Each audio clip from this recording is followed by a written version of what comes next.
Hay una pregunta que llevas toda la vida evitando sin saberlo.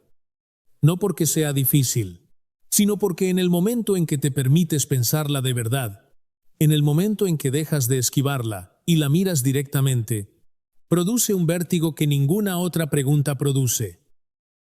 ¿Por qué hay algo en lugar de nada? No porque hay planetas, no porque hay estrellas, no porque hay vida, sino porque hay algo. ¿Por qué existe cualquier cosa en absoluto? ¿Por qué hay leyes físicas? ¿Por qué hay espacio? ¿Por qué hay tiempo? ¿Por qué, en lugar de nada absoluta, hay un universo de 180.000 millones de galaxias cada una, con cientos de miles de millones de estrellas? La ciencia tiene una respuesta para esta pregunta.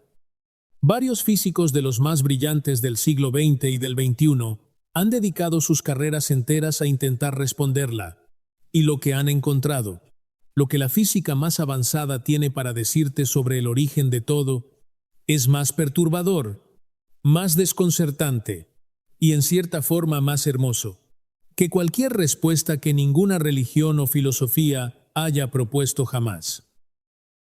Quédate hasta el final, porque en este video vamos a ir hasta el borde de lo que la ciencia puede responder. Y luego vamos a mirar al otro lado, y lo que veremos ahí va a hacerte replantear lo que entiendes por realidad, por tiempo y por la palabra nada misma. Empecemos por destruir algo que crees saber. La nada.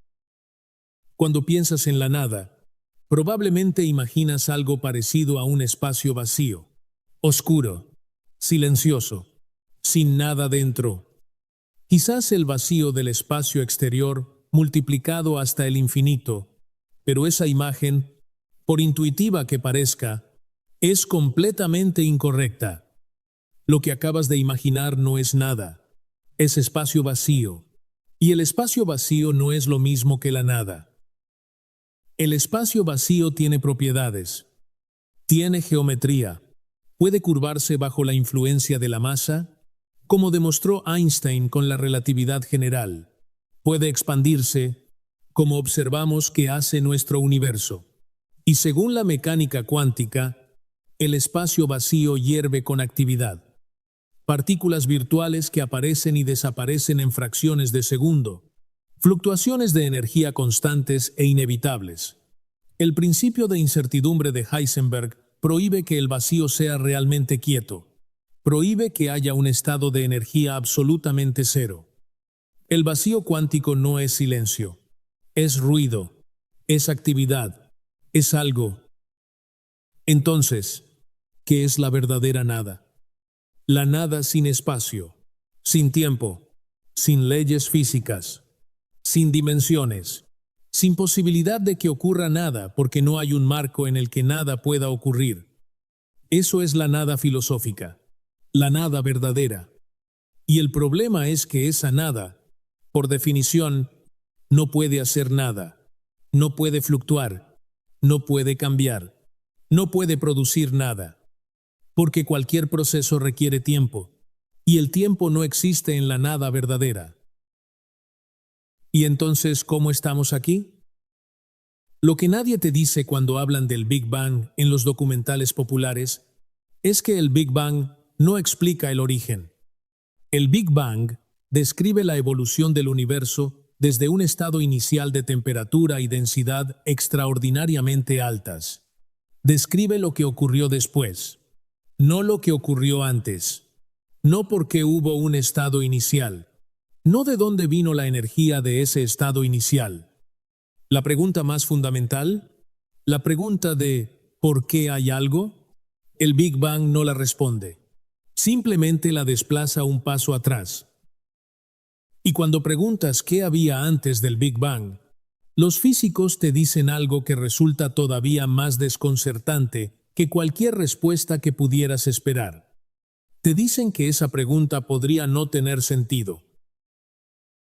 El tiempo, según la relatividad general de Einstein, no es un escenario independiente en el que ocurren los eventos.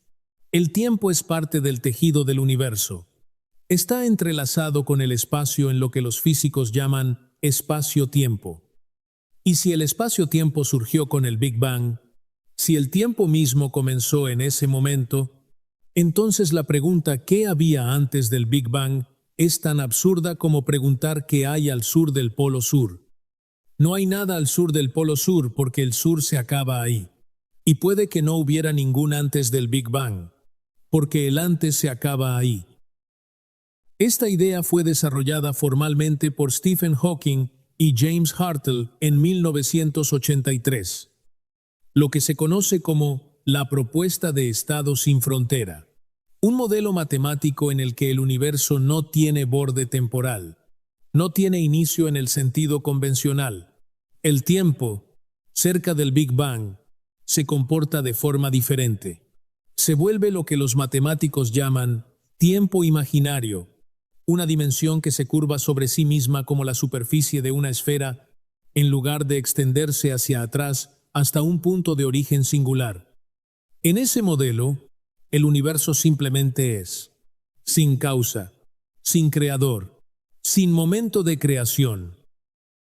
Si esto te está dejando sin palabras, suscríbete al canal ahora, porque cada semana exploramos los misterios más profundos del cosmos con el mismo nivel de honestidad científica. Y lo que viene a continuación en este video es todavía más difícil de asimilar. Pero la propuesta de Hartle y Hawking no es la única. Hay otros físicos que han intentado responder esta pregunta desde ángulos completamente distintos. En 1982, el cosmólogo Alexander Vilenkin propuso algo que entonces parecía casi imposible de tomar en serio: que el universo pudo haber surgido literalmente de la nada cuántica a través de un proceso de tunelamiento cuántico. El tunelamiento cuántico es un fenómeno real y verificado experimentalmente. Partículas subatómicas que atraviesan barreras energéticas que clásicamente no podrían superar. Como si un balón de fútbol apareciera al otro lado de una pared sin haberla atravesado. Vilenkin propuso que algo similar podría haber ocurrido a escala cosmológica, que el universo pudo haber tunelado desde la nada hasta la existencia, desde un estado de radio cero, sin espacio ni tiempo, hasta un universo pequeño pero real que luego se expandió en el Big Bang. Y luego está Lawrence Krauss. En su libro de 2012, Un universo de la nada, Krauss argumentó que la física cuántica no solo permite que el universo surgiera de la nada, sino que lo hace inevitable, que un vacío cuántico inestable, sometido a las leyes de la mecánica cuántica, no puede permanecer vacío indefinidamente, que la nada cuántica colapsa en algo. Siempre. El problema, como señalaron otros físicos y filósofos, es que la nada de Krauss no es la nada verdadera, es el vacío cuántico, es un estado gobernado por leyes físicas. Y la pregunta sigue siendo la misma: ¿de dónde vienen esas leyes? Cada respuesta abre una pregunta más profunda. Si el universo surgió de una fluctuación cuántica, ¿de dónde vienen las leyes cuánticas que gobiernan esa fluctuación? Si surgió por tunelamiento cuántico, ¿qué determina la probabilidad de ese tunelamiento? Es menor que numeral 0, y 2,5 numeral es mayor que. Si el tiempo no tuvo inicio, ¿por qué las leyes matemáticas que describen ese universo eterno son estas y no otras? ¿Quién decidió que la gravedad funcionara así? ¿Quién eligió la velocidad de la luz? ¿Quién fijó la constante de Planck? Aquí es donde entra la idea más radical y más controvertida de la cosmología moderna: la inflación eterna y el multiverso. El físico Andrei Linde propuso en los años 80 que la inflación cósmica, ese período de expansión exponencial que ocurrió en los primeros instantes del universo, podría no haberse detenido nunca a nivel global, que el universo que conocemos es solo una burbuja de inflación que se detuvo y se enfrió formando galaxias y estrellas, pero que más allá de los límites de lo que podemos observar, la inflación continúa eternamente, produciendo burbuja tras burbuja, universo tras universo, cada uno con sus propias constantes físicas, sus propias leyes, su propia historia. En ese multiverso eterno, la pregunta de por qué nuestras constantes físicas tienen los valores que tienen recibe una respuesta desconcertante. No tienen esos valores por ninguna razón especial. Hay infinitos universos con infinitas combinaciones de constantes. Nosotros existimos en este porque las constantes de este permiten la existencia de seres como nosotros que se hagan esa pregunta. Es lo que los cosmólogos llaman el principio antrópico. No somos especiales. Solo somos el resultado inevitable de un proceso que lo prueba todo. Pero el multiverso tiene un problema enorme. No podemos observar los otros universos. No tenemos forma de confirmar que existen. No producen predicciones verificables que distingan esta teoría de otras. Y una teoría que no puede ser falsificada, que no puede ser comprobada ni refutada por ningún experimento posible, está en el límite mismo entre la ciencia y la metafísica. Antes de que lleguemos al final, te recomiendo que veas nuestro episodio sobre el fin del universo, donde exploramos cada etapa de la muerte del cosmos con el mismo nivel de detalle. Si este video te está dejando con la cabeza dando vueltas, ese te va a dejar sin palabras. Está en la pantalla ahora mismo. Y aquí llegamos al borde, al punto donde la física termina y algo más comienza. Incluso si aceptamos que el universo surgió de una fluctuación cuántica, incluso si aceptamos que el tiempo no tuvo inicio, incluso si aceptamos el multiverso eterno, queda siempre la misma pregunta sin respuesta. ¿Por qué hay leyes físicas en lugar de no haberlas? ¿Por qué la realidad obedece a estructuras matemáticas? ¿Por qué la matemática funciona para describir el universo? El físico Eugene Wigner llamó a esto la irrazonable efectividad de las matemáticas en las ciencias naturales. La pregunta de por qué el universo es matemático no tiene respuesta dentro de la física. Es una pregunta que la física no puede formularse a sí misma sin salirse de sus propios límites.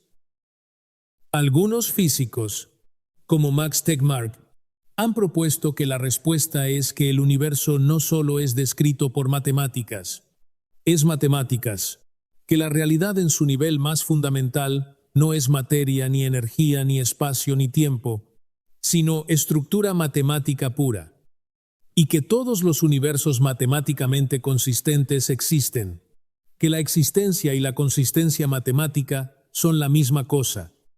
Es una idea tan radical que la mayoría de los físicos la encuentran indemostrable, pero nadie ha podido refutarla.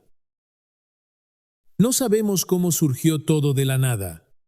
No sabemos si la pregunta misma tiene sentido.